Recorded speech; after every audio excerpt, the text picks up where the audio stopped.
So I, as people who've been coming along to the speculative psychiatry group know that I host I'm the technical host. That is to say, I host the Zoom account. But uh, I used to work as a medical psychotherapist in Glasgow for 6 years or so, and then before that, I was a medical psychotherapist in North Wales. And before that, worked a little bit out in or trained in psychiatry in North Wales, and then before that worked out in Zimbabwe for a while, and then before that trained as a GP, and then before that medical school, but did a degree in theology and religious studies. And before that, I worked in Kenya for a while. Um, And recently, at the end of the medical psychotherapy bit in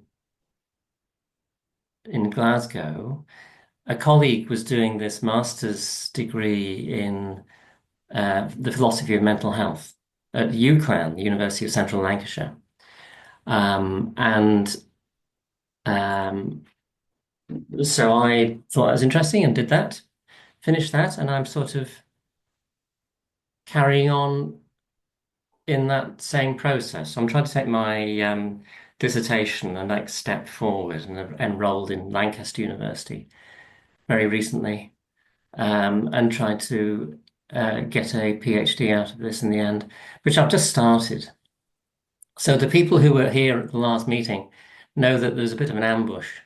And I think Gordon and Chris were implicated there and said, "Will I talk about this?" So I said I would, and so here we are. So what you're getting tonight is a somewhat raw account, RAW, of where I've got up to in my thinking around the central topic behind this research. So I'll be very interested to hear back from this group, I guess, about the directions of travel that might go in or whether I mean I don't want people to pop the bubble completely, but just to sort of see where it might lead, because the central question which I began with was about the what is it about mental ill health that is so personal? Now I'm using a phrase mental ill health there as a sort of umbrella term to mean whatever we mean by mental illness, mental disorder, um, other sorts of ways of configuring that whole area that we end up working in. And as I guess most people are aware, there is it's a disputed territory about what's in and what's out and how we approach the whole uh, topic. So um, what I had in mind was just to think out loud with you and then have a discussion. The think out loud bit I will keep to probably about half an hour or something like that. We finish at about 8:15. I made a few notes, but this is mostly extempore. So if I drift off, forgive me. I'll try and get back on the straight and narrow. Oh, here's Ian. Um, so I'm not a professional philosopher. And I also appreciate that probably most people, apart from Leslie in this group, don't have that background. So it's because it's a sort of cross-disciplinary area. Either party can get lost in the breach. So I'll try to keep this jargon free if I can, but de-jargonizing stuff actually is quite a intellectual task in its own right. And it's quite exposing because you suddenly realize, blimey, what on earth do we mean by that? And the central idea I guess, that we're thinking about here is about the idea of a person. And it is, as no doubt you'll probably think, a huge topic.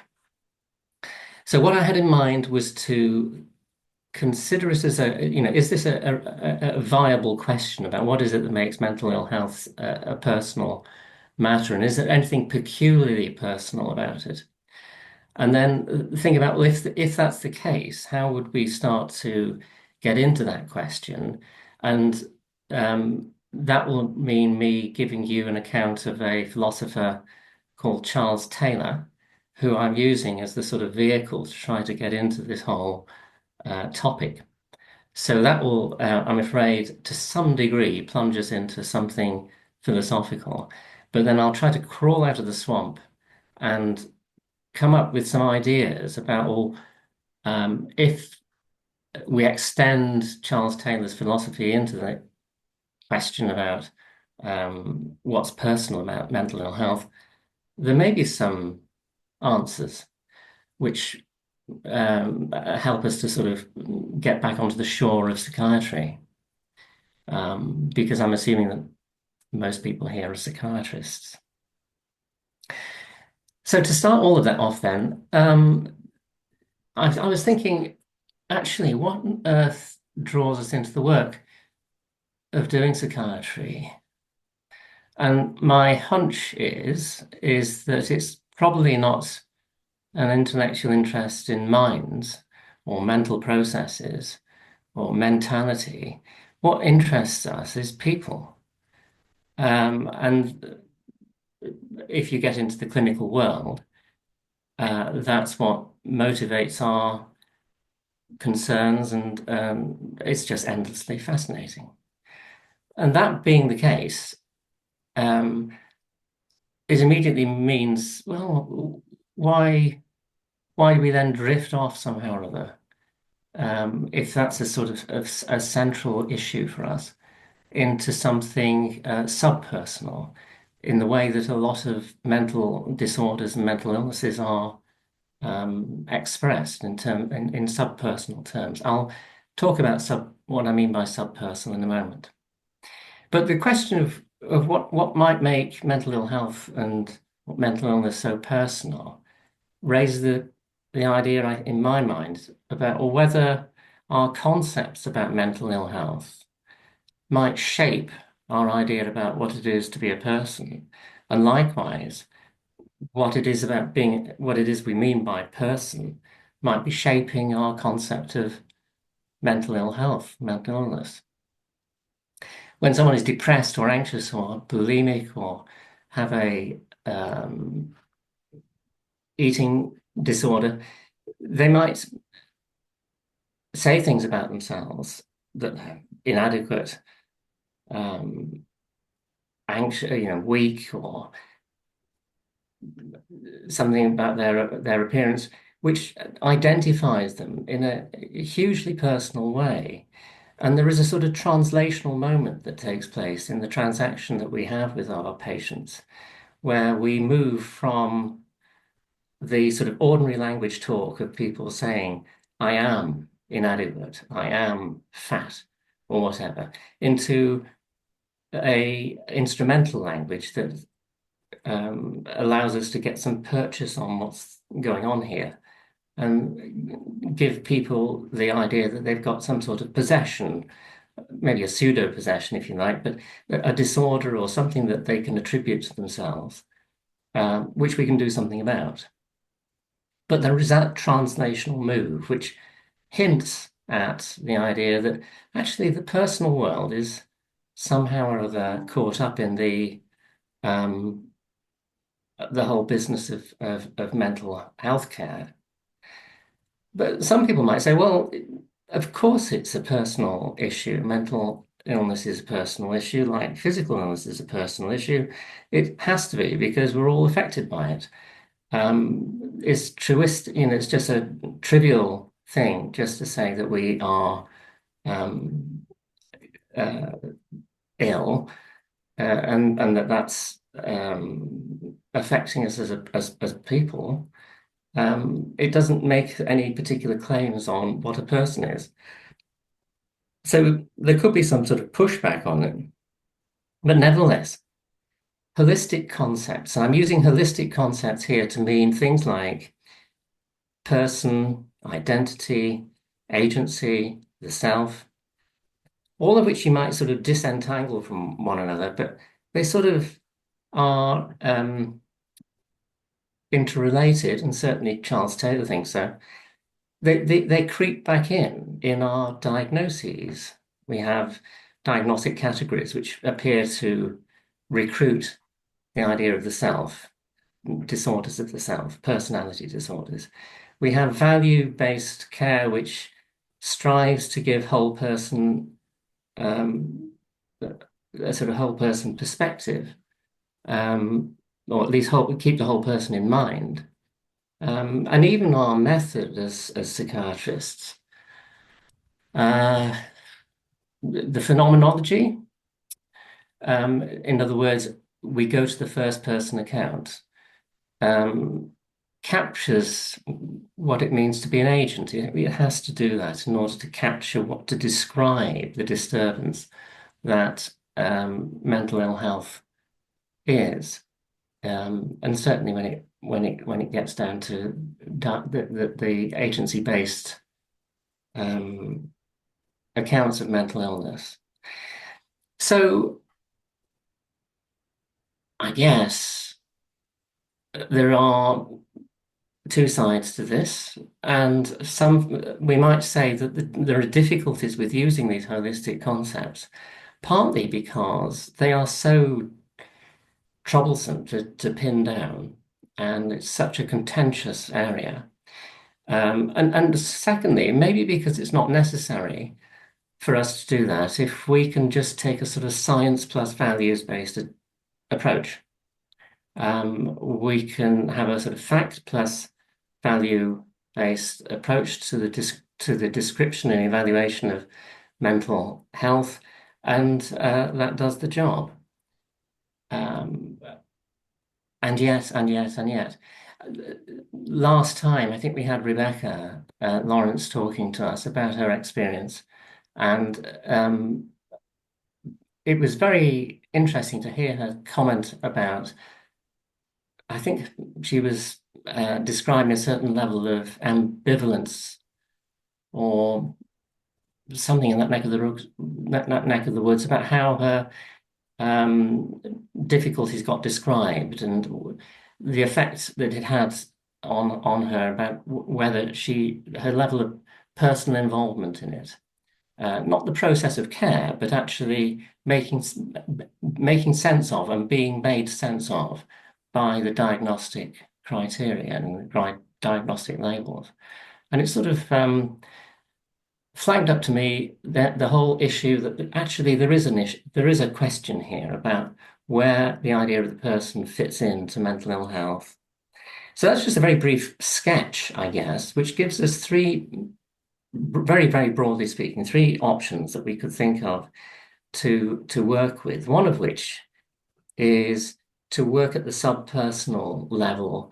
In other words, to consider mental ill health as forms of dysfunction, which ideally might be accounted for in value-free terms, maybe a biological dysfunction, but certainly to give us a sort of sense of reliability and validity around what's really going on here. But it's subpersonal because we don't actually conceptually have to bring the idea of the person in. A second approach might be like the ones that Bill Fulford talked to us about way back in an earlier speculative psychiatry talk, which was an agency-based account of mental ill health. The idea being that it's something about disorders of ordinary doing. And there's quite a sophisticated, elaborate picture he gave there, which pulled together values and facts. And that's one way of doing it, I guess. But I think it falls short of actually focusing on the idea of the person still. Another way in this second level might be the so-called 3 E's approach, or 4 E's sometimes, describing people as embodied, enactive, and blimey, I've forgotten the third one. But Embedded. embedded, socially embedded, physically embodied, and enactive. So, and that describes the sort of uh, ourselves in a more holistic way, but again doesn't sort of focus on the idea of the person necessarily. So, thirdly, perhaps we could take an approach which uh, has an explicit account of what we mean by person, and go from there. An explicit account like that we might call, and just to plunge into a wee bit of jargon here, a philosophical anthropology. I'm using that phrase because if you sort of think, well, there's probably a lot of people who you could probably say, well, here's one I prepared earlier, a bit like Crackerjack, and we just use that. Oh, that looks like a good way of looking at what a model of the person is, and there's a number of competing um, possibilities there. Um, and I'll just put a quick plug in, I think if it's Leslie there, for a book which he recommended I read, which is very good, which was called 13 Theories of, I think, Identity or something like that. Anyway, come back to that. So there's a marketplace, shall I put it that way? So why would you choose one rather than another? Charles Taylor turns out, I think, to be of interest because for a clinician, he's giving a account of um, personhood, which is science friendly, fundamentally, but is not reductive and not dualistic. So a reductive account would the um, collapse our mentality and psychological experience down into a more fundamental language like that of neuroscience. And that collapse actually would be giving us a better view of what's actually going on here because it's a fuller, more a better explanation of what the whole picture is. And you don't need the higher level. But the problem with that is, if it's taken to its extreme, as it were, is that you end up with eliminating the whole world of um, uh, ordinary psychological discourse. And for practicing psychiatrist, that's a bit of a calamity, isn't it? And the problem is then it sort of seems to do away with the phenomenon that we really are trying to make sense of.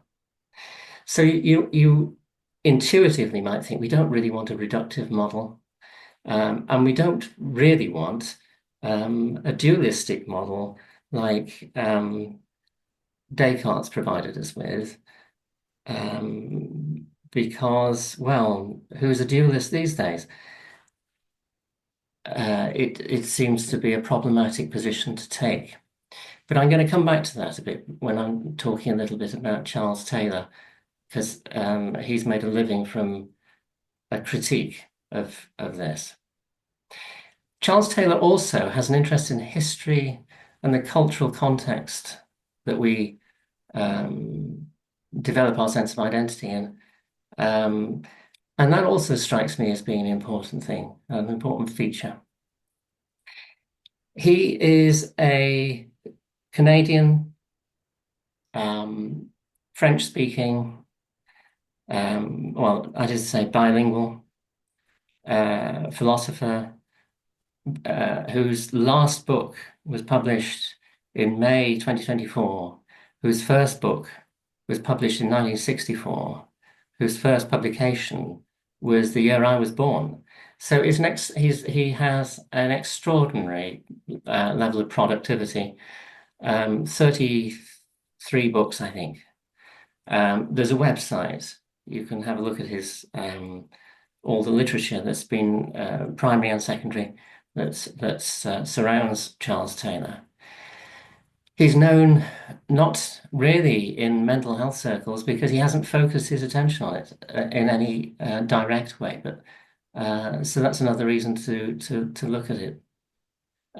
He's known in political philosophy. He's known in moral philosophy. Moral philosophy is his job description, if you like. But he's also known. He wrote initially about um, behaviorism and then got into moral, the idea of the self. There's a classic book he wrote called Sources of the Self, which came out in 1989. And then he's written about secularity, and more recently he's written about language. So over a whole range of different philosophical topics. So coming on to Charles Taylor, what's he saying? There is a consistency in all of that. There's a critique he provides, and there is a constructive dimension to his thought. So just to outline the critique, he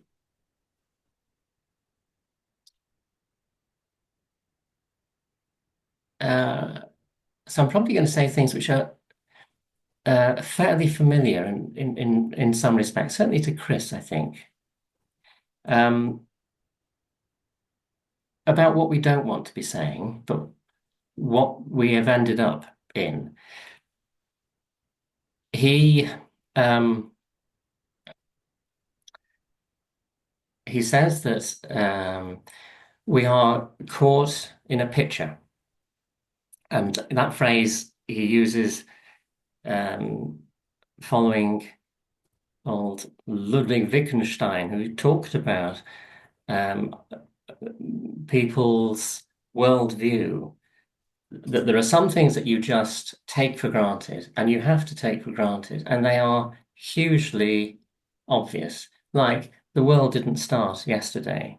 Like if I go out through this door, I know where I'll be. And there is a certain sort of authoritativeness that comes with a picture of what it is to be a person in the modern Western imagination. So he's talking again in terms of the Western world, whatever that is, but European and American cultures. And he's saying we live in a disengaged reality. Everything in nature can be fully explained by natural sciences, and we as people are obviously natural. Therefore, humans can be explained by natural sciences or fully explained by natural sciences. That means that the modern self-conception is dominated by how we understand our knowledge. We see ourselves as knowing agents, as people who, as entities which can achieve knowledge, and paradigmatically, that is through a disengaged stance. So to know is to be objective. That is to treat everything as an object. And this separates the observing subject from the observed reality. And the ideal here, given to us originally through 17th century science, is that we know most fully and know things as they are in themselves from a perspective which is maximally free from human-centered accounts. And that way we get to know what things are in themselves. And a paradigm there might be the idea of colors and tastes and the idea of primary and secondary, that we colors are subjective realities, but what they really are is the impact of a certain frequency of light on the photoreceptors in the retina, and that is the true explanatory account, and that carries an enormous weight for us when we sort of think about applying mechanistic principles of science to the world and to ourselves. But it's also, he says, Charles Taylor says, this disengaged stance is motivated by a moral position, which is that we value the idea of self-responsible freedom, that we are now free to determine our own path and purposes, because there's no cosmic order, no powers in the outer world, in this sort of the outer realities, as it were, that impinge on us, like the idea of the great chain of being, that there is a enchantedness involved in the world. There's fairies at the bottom of the garden, moral agencies that are present in the world. Well, we can now see that that is a inadequate way of understanding, or certainly an inadequate way of explaining the natural order. And so the consequence of that is that we live in a disenchanted universe, having moved away from what was prior to that, what might be described as a cosmos. So this freedom that's given to us to think self-responsibly gives us a certain sort of dignity. But it also creates a boundary between the subject and the object. There's a clear boundary between the mental arena where meaning is found in your head, and the outer world, which is purposeful, which is lawful. It follows physical laws and is predictable and controllable, but it's not purposeful in the sense that it might have more obviously seemed to have been. The consequence for us as inhabitants of all of this is that we live as buffered, what he calls buffered cells. So there's where others might previously have lived in a more porous existence, where the boundary between the self and the other is more broken and permeable. Now it is much more regulated. And that has had a huge effect. It has an effect, for example, on how we think about psychosis, where the attribution of experience, so hallucinations are, we consider as the attribution of an experience which properly belongs in the mind has been misleadingly allocated to the outer world. And these things are very separated. In a more porous existence, as it were, perhaps ones which exist in other cultures, a hallucinatory experience wouldn't be understood in quite that way. But that's because there is a permeability there, which we have somewhat lost living in this disengaged way. But on the other hand, we have a sort of autonomy and a self-responsible, what he calls a self-responsible freedom to create our own purposes and act instrumentally on the world. So that's the critique. So what's Taylor saying in terms of the proposals? Well, he says that we are self-interpreting animals. Um, and as a consequence of being self-interpreting animals, we are linguistic, and he has a full set, quite a full idea about what language means here. And we're also able to what he calls strongly evaluate. Um, Now, I'm going to jump just to the end and then going to come back. Jumping to the end, the consequences of this, if we accept Taylor's worldview, would be to say that mental ill health is essentially a linguistic phenomenon. And therefore there'll be some things like we would have to think of a dialogical model for psychopathology, and we would have to take narrative much more seriously and things like that. And secondly, because he is interested in moral identity, I think he would be saying that there is um, we need to consider the moral phenomenology of mental illness much more seriously. We talk about mental illness, we've got rid of the word illness, and we use the word disorder. And that's a significant move because illness suggests a moral predicament. And I think Taylor would say, hang on, why have you done that then? And have you really got rid of it? So just hold those two thoughts in mind. They come out of this idea that we are self-interpreting. We are self-interpreting beings. And whereas the critique was saying the situation which the modern westernized mind finds ourselves in is disengaged and has a sort of covert dualism involved. The model that he's trying to promote is an engaged picture.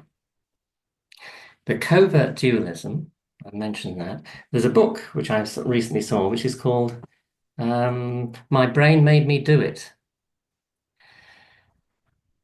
And the title of the book actually, I think, betrays a certain sort of dualistic thinking there. We are happy collectively, perhaps, to say, oh, well, brains are completely necessary for mentality. And so, of course, my brain made me do it.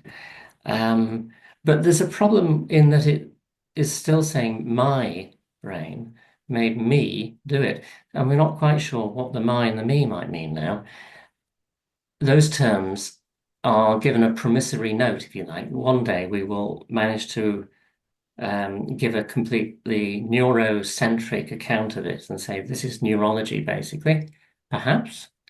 But meanwhile, we have this problem of the me, the my, and the first person to deal with. So there's a dualism there that's in play in our everyday life, and it's still alive and kicking, despite the fact that most people will say, "Well, I'm not doing this.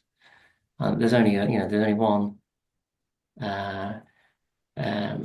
There is a unity of my involved in being me. So Taylor says, yes, there is a unity, and that's based on the idea that we have direct contact with the world, and that our contact is the best way of thinking about it is that knowledge is a form of grasping, coping, managing with what matters to us. So he is very strong on the existential tradition here, and that the uh, when we think about what's of significance to us, there are layers of significance which begin with just simple perception, but also enter our the way we understand action, the way we understand ethics, the way we understand politics. So this is like a sort of theme that goes right through Taylor's philosophy from the 1960s when he was writing about perception through to the 1980s and 90s when he was writing about politics through to the 2000s when he's writing about language. Let me pick up those two ideas then about his understanding of morality and his view about language, and then come back to how those might have something to say about psychiatry and answering the question about, well, what is it about mental ill health which makes it so personal? So with his view on his understanding of morality, he has he's using the word morality in a broad sense, not a narrow thought about obligations, standards, principles. He's interested in the idea of the good. So it's a very old-fashioned thought, and linking it to the way in which the idea of the good has something to do with human identity. We live, he says, in inescapable frameworks about the good. And actually, the more you think about it, the more obvious that is, I would say. But he develops the idea that some things we accept as simple preferences and choices, and they don't really count very much for us, but they're just random choices. Maybe they are physical preferences, like, I like rice pudding. Gordon likes his pudding just there, and it's of no great importance to anybody. But then Taylor says, well, actually, humans have got a second order capacity. They can think about what makes a desire desirable, what makes a desire worthy of being a desire. And that is a distinctively human capacity. And when we think about what makes a desire worthy, we would get evaluated in a comparative way, better or worse, higher or lower. So a strong value is one which has been evaluated in that sort of way. Self-respect might be a strong value. It's something which shapes our identity and is expressed in a sort of way of qualitative contrast. Our self-respect might oscillate, might go up and down. But the opposite end of the spectrum might be worthlessness, contempt, shame. But health might also be a strong value. A mental ill health might be understood in respect of that. So our concept of mental ill health might be shaped by this strong value that's implied in health. And strong values have sources that inspire them, that empower our identification with them. So I mentioned one already, which is the idea that we can think for ourselves, and we value that culturally. That a scientist can say to people, well, actually, you don't have to believe me. You can do the experiments ultimately. And there is a way of taking charge of ourselves. There's a culture here of autonomy, which is terribly important for us. But there's other sources here, authenticity, the affirmation of ordinary life, a phrase that Taylor uses to describe the way in which we now value the worlds of work and relationship. And another one is the value of inwardness, our interiority. How on earth does this impact on our conceptions of mental ill health? Well, perhaps our mental disorders are shaped by the idea of negative freedom. In other words, it is who it is what we want to be free from. So mental illness ascriptions are about impediments, irrationalities, things that entangle us and get in the way. And that this implicit motivational background is at work in our selection of mental illness descriptions. The DSM is a living document. It's getting bigger and bigger. Some things drop out, many more things are put in. And that process is shaped by something. Authenticity, for example, is an ideal which might be at play in the debates around the pathological nature of some issues and the non-pathological nature of others. So the whole movement to remove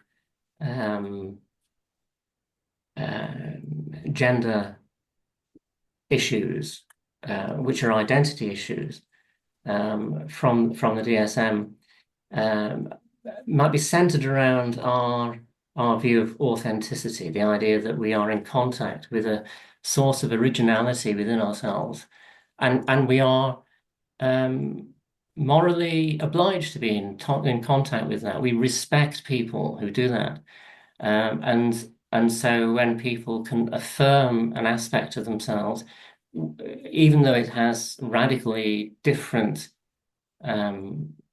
character to the many other people, we might sort of depathologize that and say, oh, it's not a pathological condition at all. It's a difference, which is valuable because it's authentic. The affirmation of ordinary life, for example, comes in, I think, in the way in which we evaluate mental assessments. When we do mental assessments, the work and social adjustment scale is actually about the affirmation of ordinary life. We look at people's work and their relationships, because that's what we're expecting is to be of importance to people. Similarly, the moral source about inwardness is obviously motivates an awful lot of psychologists, doesn't it? It's a good thing to be have a viable inner life. We go for that. So Taylor's saying in the background here, these things might be at play. He's not saying any of that. I'm saying that. I'm applying Taylor. But it seems to me, oh yeah, that might have got some legs to it there.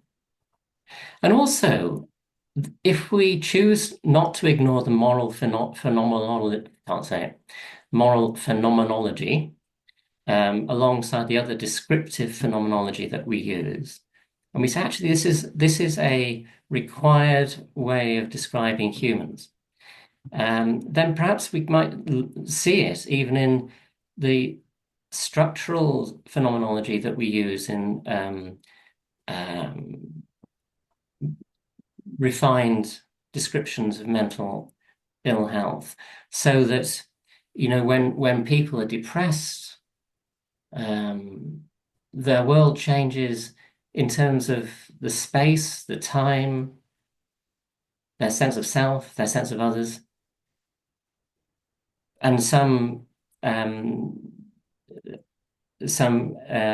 investigators have said, well, what goes is the sense of possibility. It's an existential change that occurs there.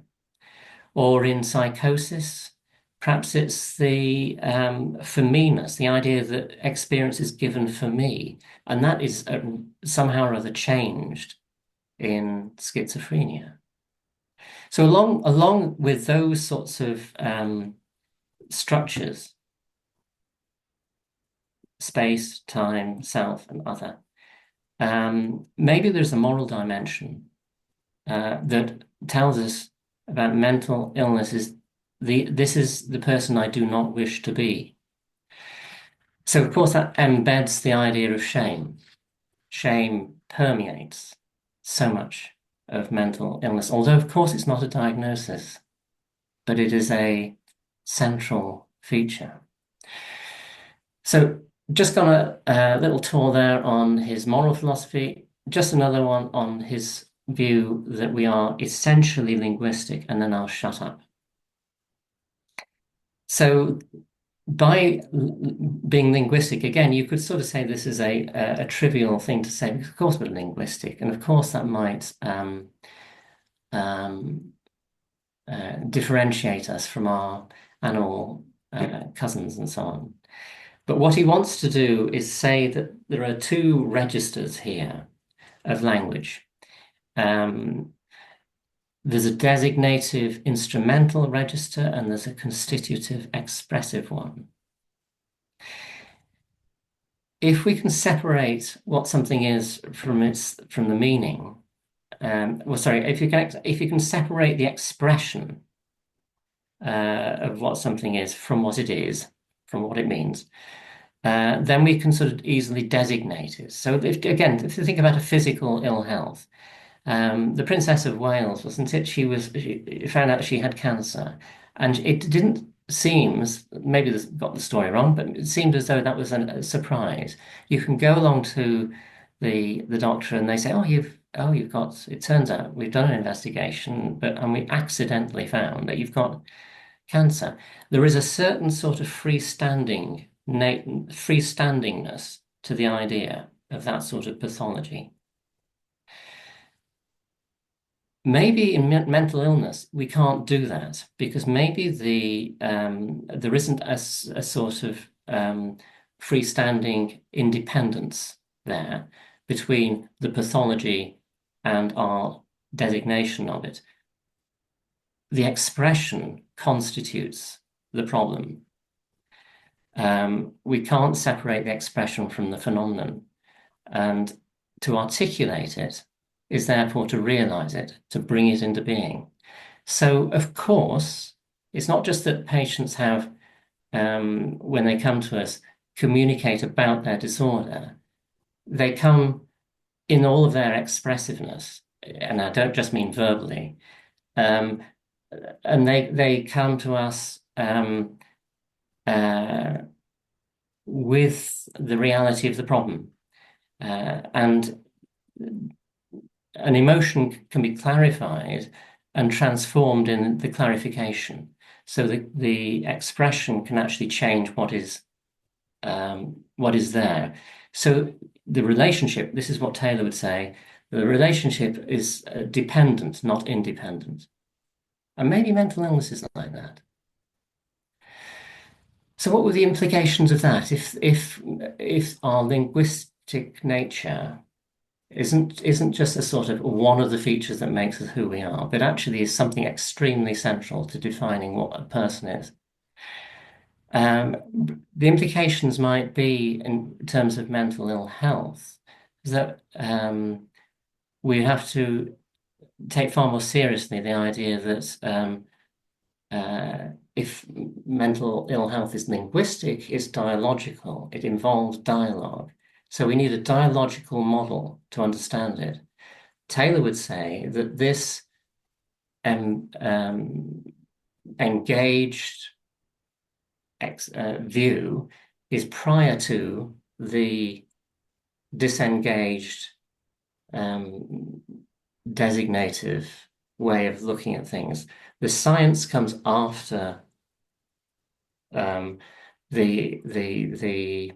primary contact of being human.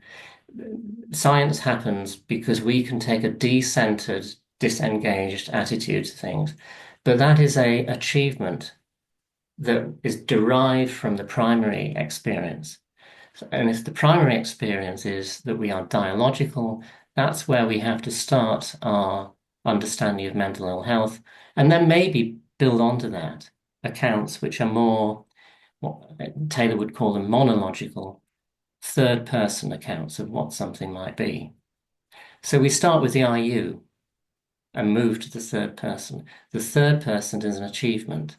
Interestingly, Freud said that, I think, in the in his ruminations about the Oedipus complex. So you don't have to buy into Freud in order to get a dialogical model of psychopathology. I think there's other ways of doing it. Gordon, I think, is doing some very interesting stuff on this, and cognitive analytic therapy might be another model here. So that might be one of the implications of that. Another one is about Taylor suggests how we should reason about things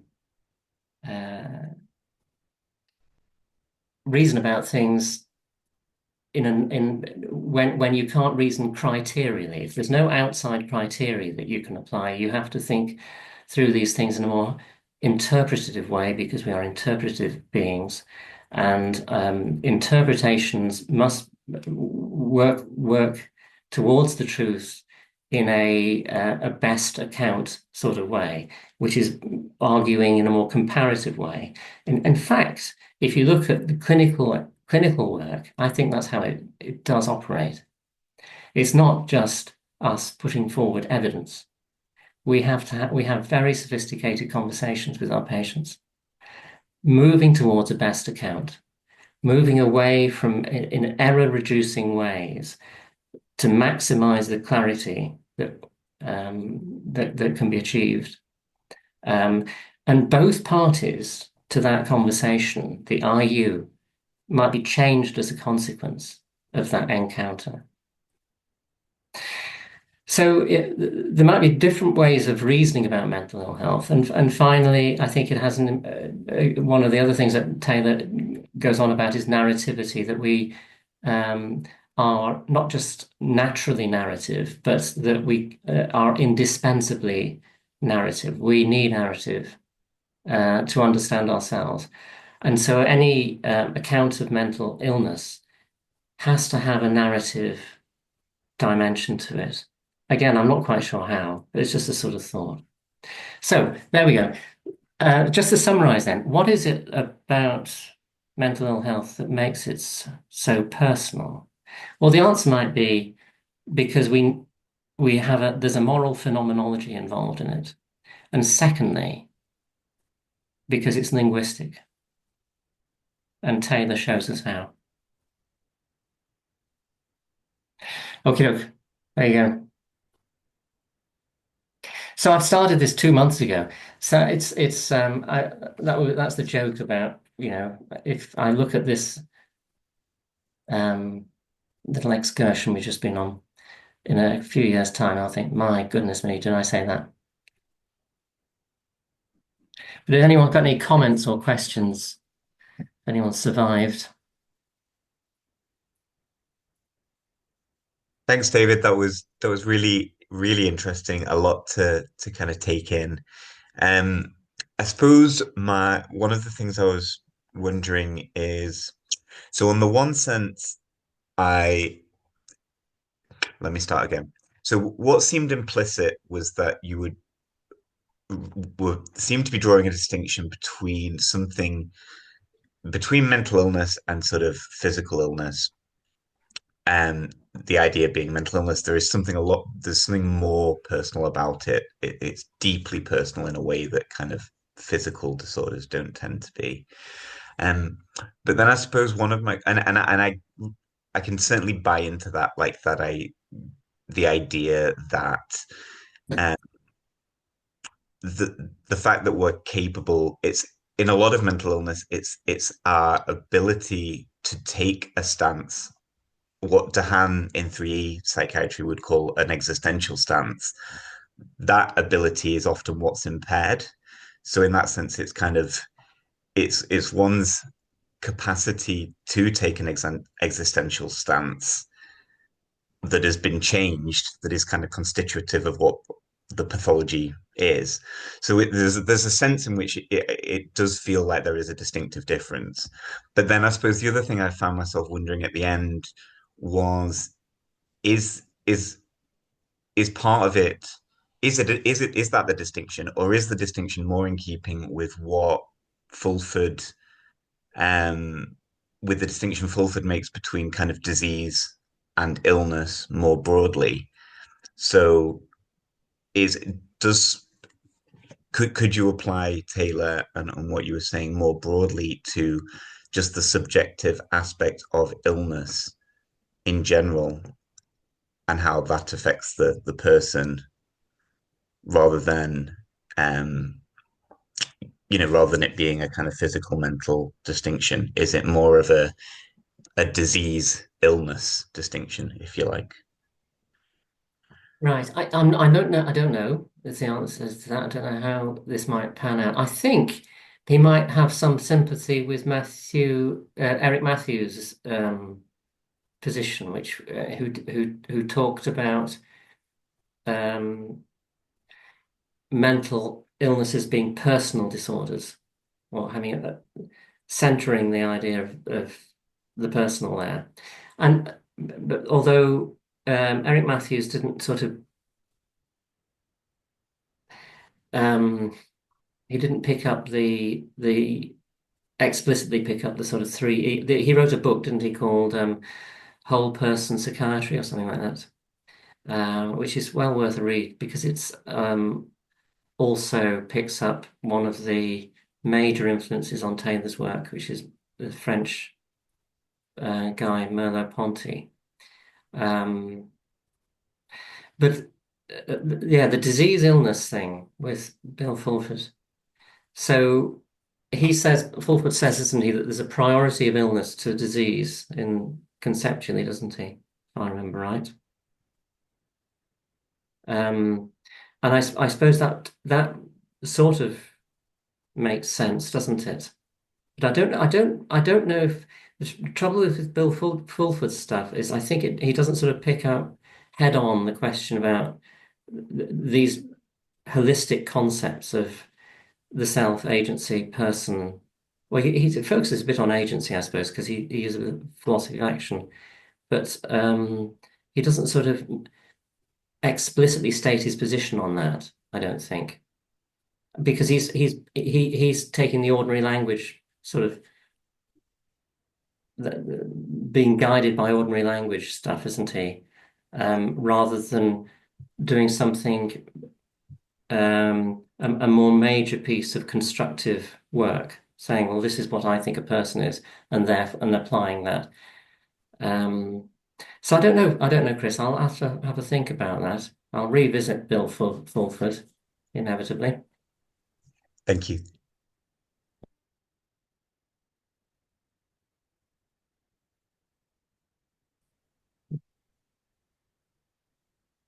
Can you hear me? Yes. Leslie Stevenson. Thanks for that. I think we can all agree with Charles Taylor that the concepts of illness or health are fundamentally value concepts. If you're physically ill or mentally ill, there's something wrong. And if there's something wrong, there must be some way it ought to go right. We can apply these concepts wider than to people. We can apply it to computers and to chimpanzees. My computer can be disordered. I can get a health check on the computer and hopefully get it functioning properly. A chimpanzee can be obviously physically injured, but also perhaps mentally disabled by bad experience, bad upbringing, and so on. A chimpanzee isn't yet a person, though they may approximate to a person in some ways. Computer isn't a person, and AI isn't yet a person, as far as I know. So, if we're talking about the health and illness of human beings, we're talking about persons, of course, and that's the whole theme of your talk. And so, fundamental personal concepts come in: perception, language, reason, emotion, ethics, all that bundled together. There's some rough and ready agreement, I think, about how we ought to be able to do these things. We have to be free to do these things, operate normally, concept of a normal functioning human being. There may be some historical variation that Charles Taylor is sensitive to, and some cultural variation too. I mean, we talk of our modern Western concepts, but even they are maybe changing around the edges, for better or for worse. I'll stop there. Oh, thank you.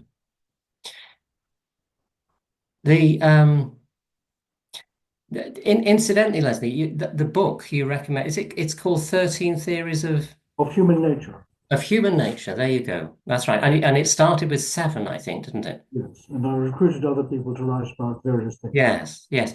And I'll just recommend it to anybody. It's a very, very good Thank you. book. Yeah, I think that's right. I mean, I'd agree with what you said there, and I agree also the earlier contributor from Chris about I think Taylor would be very sympathetic to the idea of the 3E approach. That we are embodied and active, and so forth. It's working out the details really. I think of the way in which the ideas about the good infiltrate our thinking, and classification systems, and the way in which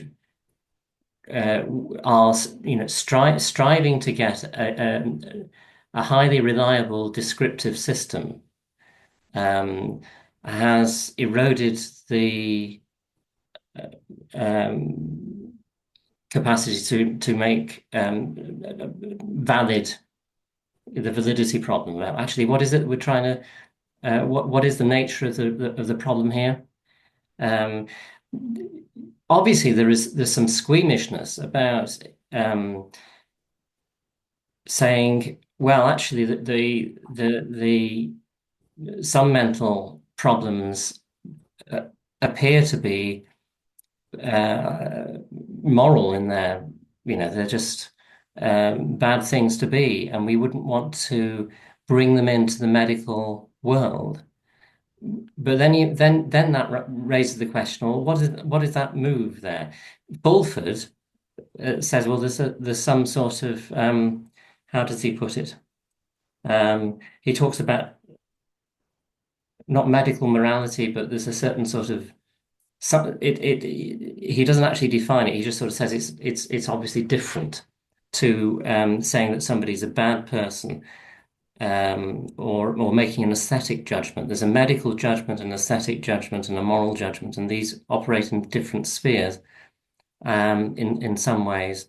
But I think actually it's far more complicated, and the demarcation issue is what is troublesome, because we end up with a lot of the risks of over-inclusiveness, like saying, well, if somebody's left-handed, then does that make them mentally disordered? As actually in the 1930s, people were thought to be have a mental problem if they were left-handed and it needed to be treated. But then our norms have changed, and we perhaps Charles Taylor might say our understanding of authenticity has changed somewhat, and it's an authentic thing to be left-handed. It's just a given feature of our physicality. There you go. Homosexuality and autism. Yes, that's right. That's right. That's right. That's right. It's all changing. Yeah. Trauma is the new entry.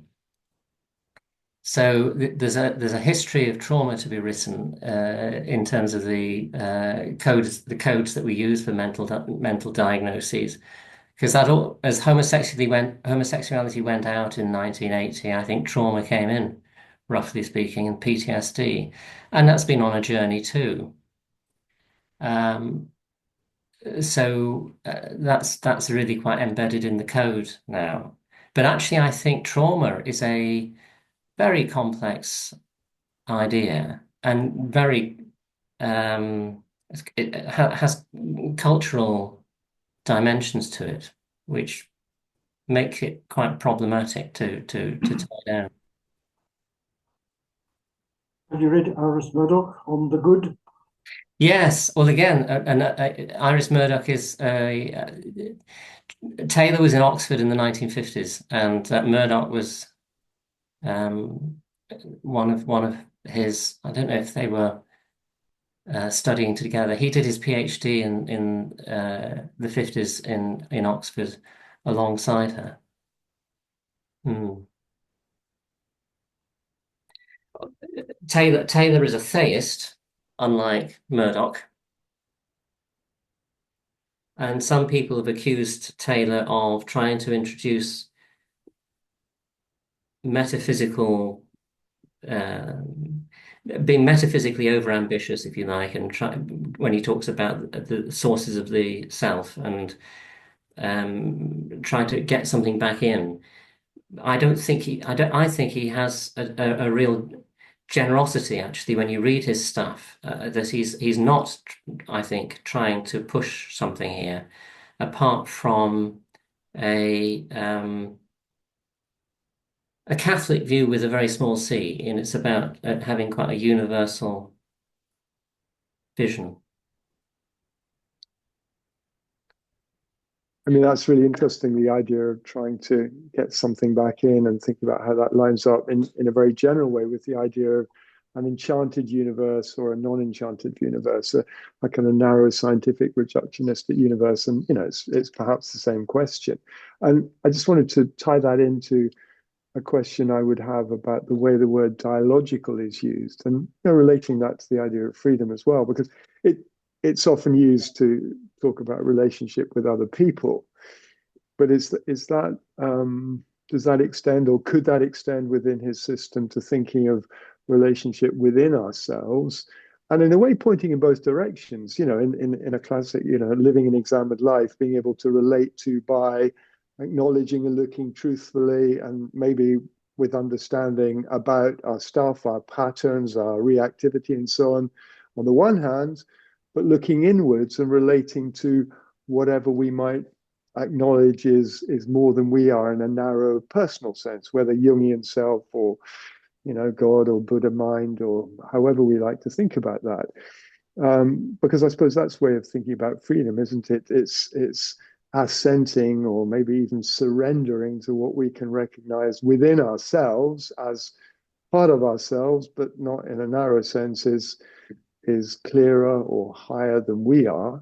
So, but coming back to the question, the concept of dialogical, relational, can that also be used in that intrapersonal sense in terms of pointing in both directions, to our stuff, but also to our whatever you call that. Yes. Yeah. So, I mean, a slogan. I'm not sure if it comes directly from Taylor but I think it would be one that he would be sympathetic to. Is that I am an I to myself insofar as I am a you to another. I am an I to myself insofar as I am a you to another. So that the I position that we take will be determined by the you that we are. So Taylor's thought that, or the word he uses is that we are respondents. We respond, and he's sort of interested in the idea of the sort of call and response. Certain strong values might have a claim on us, which call us, but might be personified in certain sorts of ways, and might be aspects of ourselves in certain sort of ways, which we might be in tune with, or actually, feel that they are there and have to be addressed, but not necessarily ones that we might agree with or be wholeheartedly in agreement with. We can be in tension with ourselves. So I think you could think about the cat model in this way. The I positions in the cat model move depending on what the addressed other is in it. So the dialogical bit does become intrapersonal, definitely. but can get enacted externally too. So what would that, I mean, just to turn that into ordinary speech, let's say in depression, if you sort of think, what's the phenomenology of depression? If we're, I mean, the cardinal features of having low energy states, low mood, and anhedonia.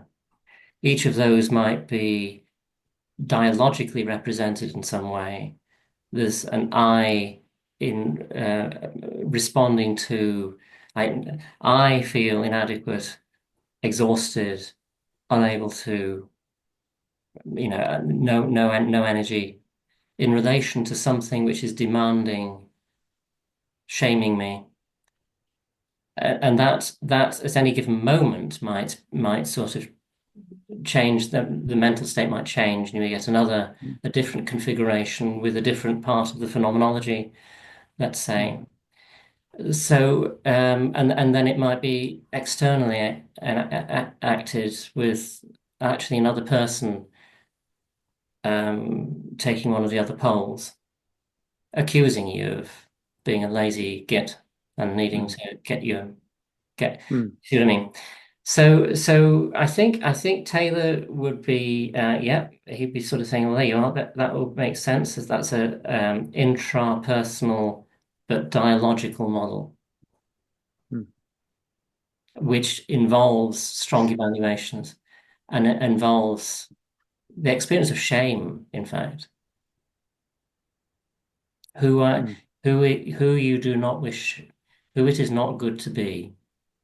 So his thought, I suppose, is a central thought of his, is that we are all carrying at any given time a complex set of ideas about who it is good to be. And though that makes claims on us psychologically, and is culturally changes. Including a claim that, including an idea that we should try to reach across what we pushed into our shadow.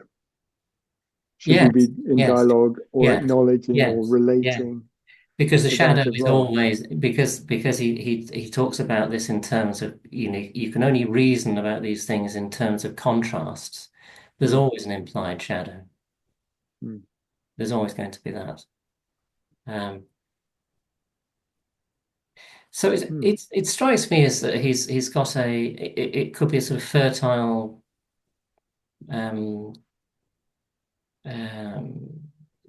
philosophy for thinking about mental illness and stuff across cultures, because he is a pluralist in the sense of saying, well, at an explanatory mechanistic level, well, science does the job as we understand it. Natural science does the job, and might be telling us things about how things are in themselves in a sort of absolute way, in a sort of view from nowhere way. But in other ways, in terms of understandings, we should be pluralists. So if you go to China and talk about mental ill health there, you're going to get a rather different view about the disequilibrium, loss of equanimity. That might be being imbalanced, rather than the threat to autonomy, the threat to our freedom, which sort of fits the cultures a bit. But of course, it's the DSM and the ICD-11, by and large, have come from Western cultures, haven't they? It's 20 past, isn't it? So it's time I stop droning on. But thanks for listening. I'm just aware that Finley had his hand up. David, I don't know. Oh, sorry. Oh, I didn't see. So David, sorry, there you are. Yeah, many thanks. It was obviously very far-reaching, and the whole topic of what mental illness might or might not be was obviously covered in terms of mental ill health. from a narrow perspective, comparing, say, psychiatry and what you were describing as medical psychotherapy, it feels important to keep revisiting one or two of the things we touched on, such as homosexuality and left-handedness, where psychiatry should never have gone to hell anywhere near the topics, and try to think, what are we repeating that with just now? For one, I would throw in autism and ADHD, but I'm biased in that respect. But do you have any thoughts as to, the work you're doing? Has it led you towards any idea, any sense of where the hell we should not be treading at the present time? I think it does. I think it would. The where we should not go begs a question about who we think it is good to be. I suppose that's what Taylor would say, and he would say, well, authenticity is a hugely important strand of modern Western culture, and being in touch with yourself and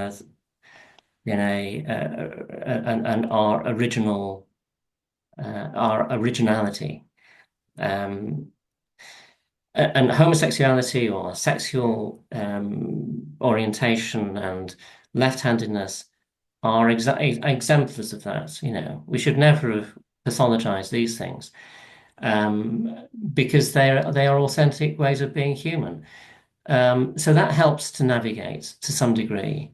And I think the depathologization of gender identity and autism and neurodiversity is based on that thought that these are authentic. It says something about authenticity, and therefore we shouldn't be touching this.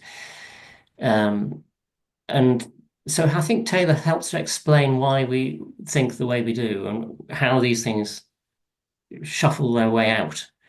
I think you'd have to go through the whole of the DSM though, and sort of think, well, actually, does this one really belong in these terms, or which criteria they use, which might. The thought that was driving me was that actually what puts things into the DSM are threats to freedom, in the sense of freedom to function as an independent person, and we value that so much. That's one of the things which implicitly informs our selection of what we call mental ill health. And when we talk about function, we're talking about the affirmation of ordinary life there, work and relationships. Whereas in medieval times, it would have been different.